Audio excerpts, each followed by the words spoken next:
নমস্কার, আমি মিতালি বলছি।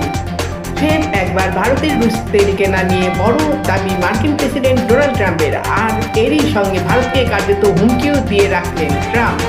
এদিকে সম্প্রতি বিদেশ মন্ত্রক জানিয়ে দেয়, গত কয়েকদিনের মধ্যে প্রধানমন্ত্রী নরেন্দ্র মোদীর সঙ্গে ট্রাম্পের ফোনে কোনো কথাই হয়নি। তাও ফের একবার গতকাল ট্রাম্প দাবি করেন, মোদী তাকে নিশ্চিত করে বলেছেন যে ভারত রাশিয়ান তেল কেনা বন্ধ করে দেবে। এই নিয়ে গত 5 দিনে তৃতীয়বারের জন্য ট্রাম্প দাবি করলেন। এদিকে রাশিয়া তেল কেনার ইস্যুতে মোদীর সঙ্গে তার ফোনালাপ হবার দাবিটি ভারত অস্বীকার করেছে। এই বিষয়ে জানতে চাওয়া হলে ট্রাম্প বলেন, যদি তারা এটা বলতে চায় তাহলে তারা বিপুল পরিমাণ শুল্ক দিতে থাকবে এবং তারা তা করতে চায় না। উল্লেখ্য, ভারতের রাশিয়ান তেল কেনা নিয়ে গত 15 অক্টোবর রাতে প্রথমবারের মতো দাবি করেছিলেন ট্রাম্প। সঙ্গে আবার ট্রাম্প দাবি করেছিলেন তিনি মোদীর রাজনৈতিক কেরিয়ার শেষ করতে চান না। এই সবের মাঝে ভারতও জবাব দেয়।